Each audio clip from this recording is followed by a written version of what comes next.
Memasuki hari keempat pembatasan sosial berskala besar di DKI Jakarta, petugas gabungan kembali menertibkan pedagang kaki lima dan warung makanan yang dipenuhi warga di sepanjang Jalan Percetakan Negara Jakarta Pusat. Petugas meminta semua pedagang untuk membereskan lapak jualan dan segera meninggalkan lokasi. Petugas juga menyisir warung makan yang masih melayani makan di tempat agar tidak lagi mengundang kerumunan warga. Sebagian meja dan kursi di dalam warung makan kemudian diangkut ke mobil petugas. Selain melanggar perda tentang ketertiban umum, razia ini juga mengacu pada Peraturan Gubernur Nomor 33 Tahun 2020 tentang pelaksanaan pembatasan sosial berskala besar. Seorang pria di Kabupaten Luwu, Sulawesi Selatan yang masuk dalam kategori orang dalam pengawasan atau ODP marah dan mengusir petugas yang akan memeriksa kesehatannya. Pria ini diketahui baru tiba di Kota Makassar yang diketahui masuk zona merah COVID-19 di Sulawesi Selatan. Bantuan desa tidak pernah ada di sini di rumah. Kenapa kita kasihan? Petugas corona kau datang, bantuan tidak ada di sini. Kartu keluarga berapa kali diambil, tidak ada bantuan. Rekam itu. Ya, rekam ini. Ada nih. Pria ini menolak diperiksa dan menuduh jika tim gugus tugas memfitnah dirinya tertular corona hingga warga di sekitar rumahnya takut. Karena bersikeras tidak ingin diperiksa, petugas akhirnya meninggalkan lokasi.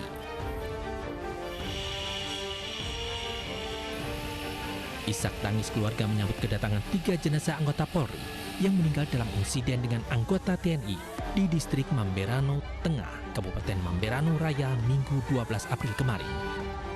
Tim dari Polda Papua dan Kodam 17 Cendrawasih masih menyelidiki meninggalnya 3 anggota polisi. Sebelumnya 3 anggota Polres Mamberano Raya meninggal akibat tertembak, masing-masing Bribtu Alexander Dun, Bribtu Marcelino Rukamawi, dan Bribda Yosias. Sementara 2 polisi lain bernama Bribka Alfati Tale dan Brigpol Robert Marien mengalami luka tembak kini dirawat di rumah sakit. Insiden ini bermula adanya kesalahpahaman antara anggota TNI dan Polri yang sudah diselesaikan pada Sabtu malam. Namun pertikaian kembali terjadi pada Minggu pagi. Tim Liputan iNews melaporkan.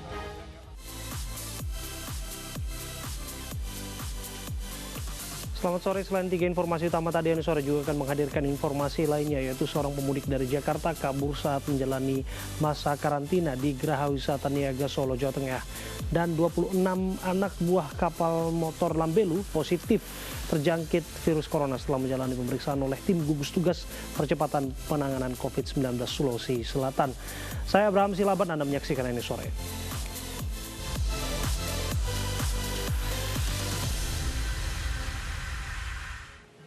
Pengajuan pembatasan sosial berskala besar di Kota Depok sudah disetujui Kementerian Kesehatan. Berbagai aturan sebagai landasan penerapan PSBB pun mulai disiapkan.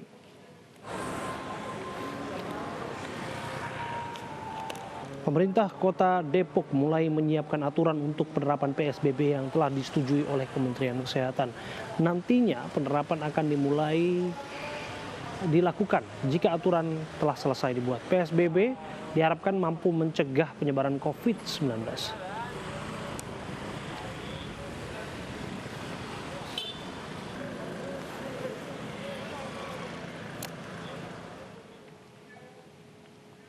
Dan saat ini sudah bergabung bersama kami Wali Kota Depok, Muhammad Idris. Assalamualaikum, selamat sore Pak Wali Kota. Ya, selamat sore, Waalaikumsalam. Ya, sudah berapa persen persiapan Kota Depok jelang penerapan PSBB Rabu mendatang, Pak? Ya, kalau dibilang persentase mungkin agak sedikit subjektif ya.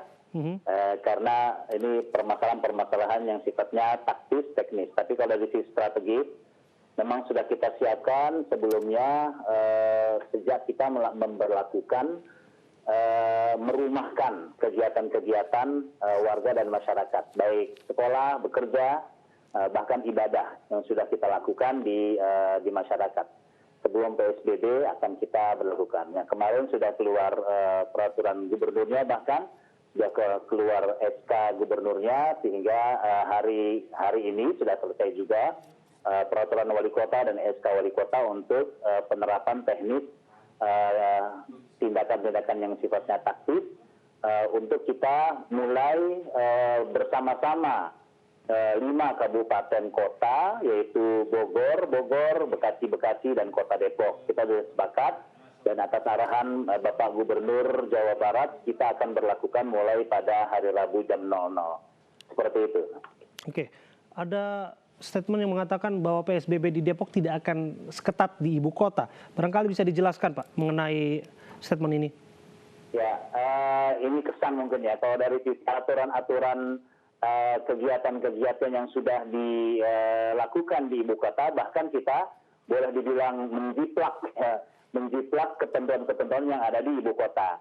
Mungkin yang agak perbedaannya bahwa pekerjaan-pekerjaan yang sifatnya teknis, perbatasan, misalnya checkpoint di perbatasan, dan juga pembatasan transportasi yang mungkin teknisnya terus terang ini konsepnya belum kita sepakati antara misalnya kereta api KRL dari Bogor, Depok, Jakarta. Nah ini konsepnya sedang kita matangkan pada hari ini dan besok insya Allah, sehingga pada hari Rabu bisa kita selesaikan, bisa kita terapkan. Perbedaan yang sangat teknis yaitu kita di Kota Depok memberdayakan kampung siaga berbasis RW. Jadi RW inilah yang akan kita gerakkan untuk melakukan realisasi atau pelaksanaan PSBB ini, yaitu pembatasan kegiatan masyarakat warga di rumah masing-masing, dan juga tentunya hal-hal yang terkait dengan berkumpulnya masyarakat kita batasi maksimal 5, dan juga dari sisi sarana prasarana olahraga sudah kita tutup, ya, hiburan juga tempat hiburan sudah kita tutup. Bahkan resepsi hitanan dan resepsi pernikahan ini kita serahkan kepada Kementerian Agama di kota, kantor Kementerian Agama, dan mereka mengatakan bahwa mulai April ini tidak ada sementara pendaftaran sampai bulan Juni untuk pernikahan. Kalau untuk hitanan tentunya ini bisa dilakukan antar keluarga saja dan tidak ada resepsi hitanan, misalnya seperti itu. Dan kegiatan-kegiatan agama yang lainnya. Sementara kalau dari sisi jam operasional pasar tradisional, kita akan batasi dari jam 8 pagi sampai, dari jam 3 pagi untuk pasar tradisional sampai jam 3 sore. Dan untuk minimarket dari jam 8 pagi sampai jam 8 malam. Pengusaha retail, grosir, supermarket, minimarket, dan toko swalayan dari jam 10 pagi sampai jam 9 malam. Ini pembatasan. Untuk restoran juga sudah kita berlakukan, restoran dan rumah makan, warung-warung, untuk tidak menyediakan kursi di warungnya, di restorannya, tetapi yang dilayani adalah take away, seperti itu. Oke, andai kata ada yang melanggar, ada sanksi tegas yang disiapkan? Nah itu kalau dalam sanksi persis sama, yaitu sanksi sesuai ketentuan dan akan diserahkan kepada aparat, tentunya sanksi sampai sanksi pidana. Kalau misalnya ada kejadian-kejadian yang luar biasa, provokator, bahkan hoax, ya, pemberitaan hoax kalau memangnya meresahkan masyarakat, ini sampai bisa kepada pidana, dan kita sesuaikan dengan undang-undang yang ada. Ya, kalau penerapan di ibu kota kan Pak, misalnya PKL yang masih ngotot buka warung misalnya di pinggir jalan, itu kan diangkut meja dan bangkunya, bagaimana di sana? Ya, kita berlakukan sama seperti itu. Seperti kendaraan juga begitu. Kendaraan, misalnya kendaraan roda 4, kendaraan roda 2 misalnya untuk ojol kita samakan. Ojol tidak boleh menarik penumpang, tetapi dia bisa melakukan GoFood ataupun dia sendiri. Nah untuk mobil juga demikian. Roda 4 yang kapasitasnya 7 atau 6, misalnya satu mobil bus kecil, 2 bis kecil yang muatannya 6 sampai 7 orang, kita batasi maksimal 4 orang. Ini termasuk penggunaan masker terhadap pengguna jalan juga ya Pak ya? Iya, pengguna jalan. Dan kita memang sudah, dan hari ini juga sudah mulai diuji coba untuk beberapa ruas-ruas jalan, antara lain adalah Margonda. Penumpang yang tidak memakai masker, ya bahkan ada tindakan kegiatan simpatik dari kepolisian. Jadi warga, karena ini sosialisasi, warga yang tidak memakai masker diberikan masker, suruh pakai. Ya kalau dia alasannya ada di rumah ketinggalan, bisa saja dia disuruh pulang lagi. Seperti itu sanksinya. Oke, artinya semua warga yang ingin keluar rumah diwajibkan menggunakan masker? Iya, semuanya diwajibkan keluar masker, dan keluar rumah pun harus seizin kampung siaga. Tamu apalagi harus melapor, seperti itu. Kalau memang mendesak dia harus keluar, ya tadi harus pakai masker, dan protokol kesehatan mandiri juga harus dilakukan. Misalnya keluar dari rumah kita ingatkan kembali, ganti baju, cuci bajunya, dan kita sampai bersih mandi, seperti itu. Bagaimana dengan aktivitas perkantoran di wilayah Kota Depok, Pak? Ya, aktivitas perkantoran tentunya kantor-kantor yang tidak terkait dengan masalah penanganan COVID, ini kita anjurkan untuk ditutup, bekerja di rumah. Tapi kalau pekerjaan-pekerjaan yang tidak bisa dilakukan kecuali di kantor, ya kita perkenankan, namun tetap menggunakan kita himbau melakukan protokol bekerja seperti masker, sarung tangan dan sebagainya. Kan ada beberapa lini pekerjaan yang memang tidak bisa dilakukan di rumah begitu Pak Wali Kota. Apakah ini harus ada surat izin bekerja dan sebagainya untuk penanda bahwa dia... Kita komunikasi ke perusahaan-perusahaan juga yang ada di Kota Depok, kalau memang tidak bisa dilakukan istirahatkan, bekerja di rumah, ya misalnya pekerjaan-pekerjaan seperti obat-obatan. Di pabrik obat-obatan, pabrik APD atau masker di Kota Depok juga ada dan dia tetap bekerja. Kalau pabrik-pabrik yang memang nuansanya sangat jauh, kita anjurkan pada mereka untuk diatur pekerjaannya tidak full kerja dari pagi sampai malam, bahkan ada yang bekerjanya sampai 24 jam ataupun 3 shift. Nah ini kita anjurkan tidak dilakukan itu karena memang kita minta supaya bekerja dari jam 8 sampai jam 8. Seperti itu, Mas. Oke, total sebaran kasus... Ya, kami nyimak, Pak. Silakan, Pak. Misalnya ada pabrik kamera. Ya, ada pabrik kamera dan barang elektronik minimalis, kecil ya. Nah, ini kita anjurkan supaya tidak bekerja 24 jam pabrik ini. Tetapi memang dia diatur sedemikian rupa, protokol pencegahan COVID-19 juga ini dilakukan, sarung tangan, masker, jaga jarak fisik, jaga jarak sosial, dan kegiatan-kegiatan yang sifatnya keramaian pun tidak ada. Oke, untuk total kasus COVID-19 di wilayah Anda seperti apa hingga hari ini, Pak Wali Kota? Ya, hingga hari ini kalau terhitung mulai tanggal 2 Maret dari 1 kasus, 2 kasus, terus sekarang sudah sampai kemarin ya, kami yang sekarang saya belum dapat datanya, terakhir biasanya jam 5 sore baru akan masuk. Datanya itu kemarin, sampai kemarin itu ada 112 atau 113 yang positif. Yang meninggal 8, yang sembuh 10, yang PDP 500 sekian, yang PDP meninggal itu sudah 38, ODP-nya yang terbanyak tentunya 2.000 lebih. Oke, Pak, ini terakhir. Kaitannya dengan masyarakat Anda yang tetap harus bekerja misalnya di ibu kota dan mereka menggunakan sarana transportasi KRL di stasiun Depok misalnya. Apa saran Anda dan bagaimana upaya pengawasan di sana, Pak? Ya, ini yang tadi terus terang yang saya katakan bahwa konsep pengaturan pembatasan untuk kereta api ini tidak mudah. Kalau di Jakarta yang saya dengar kapasitas satu gerbong misalnya 100, itu dibatasi hanya sampai 50.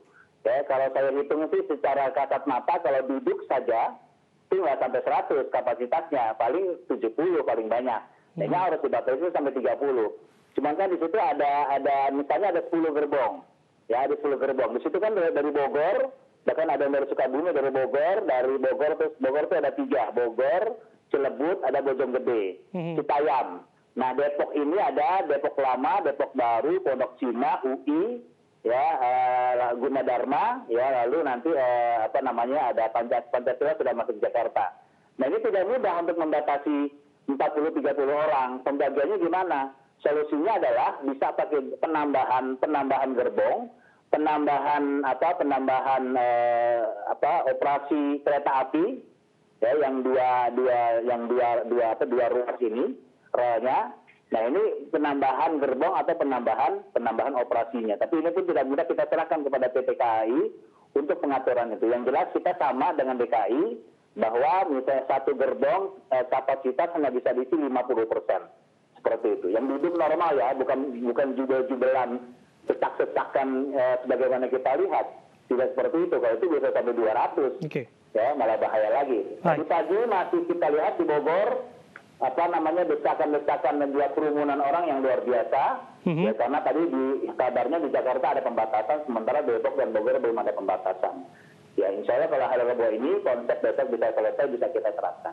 Oke, baik. Kita harapkan ada sinergi yang bisa bekerja dengan efektif, Pak, untuk mengentaskan persoalan ini. Terima kasih, Pak Wali Kota. Muhammad Idris, Wali Kota Depok, sudah berbincang bersama kami. Kita ke informasi berikutnya. Hari keempat penerapan pembatasan sosial berskala besar, arus lalu lintas di checkpoint Pasar Jumat Jakarta Selatan padat pagi hari. Pengendara yang hendak masuk ke Jakarta diimbau untuk mematuhi aturan PSBB dengan menggunakan masker dan menerapkan physical distancing.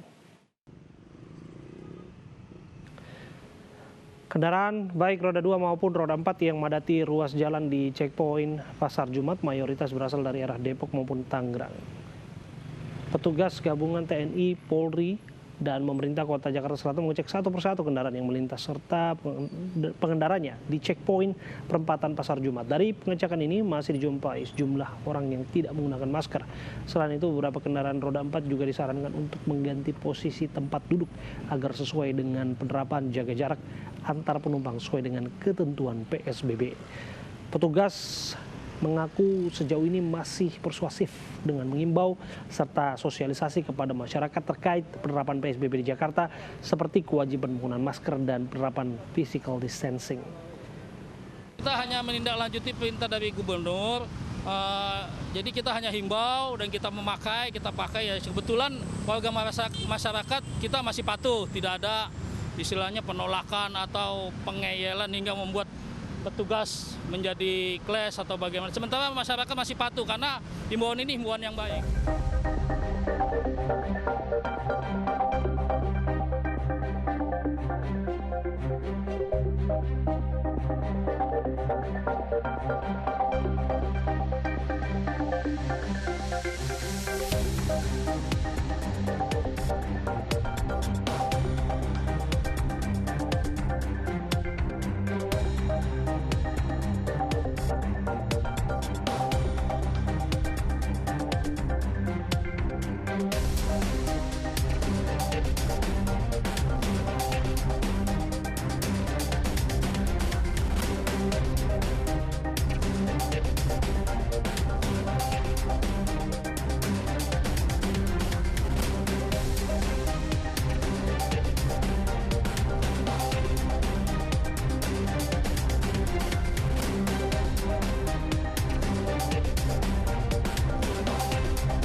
Sejumlah tahanan di Polsek Bekasi Kota, Jawa Barat kabur saat berjemur untuk mencegah penyebaran virus corona. Beberapa tahanan yang kabur berhasil ditangkap warga.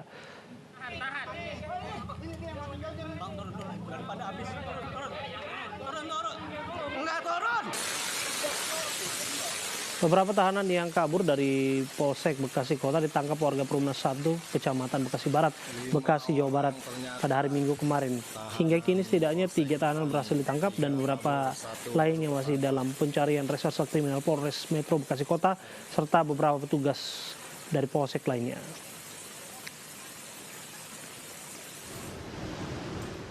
16 tahanan yang kabur dari Polsek Bekasi Kota terlibat beberapa kasus, antara lain adalah narkoba hingga pencurian.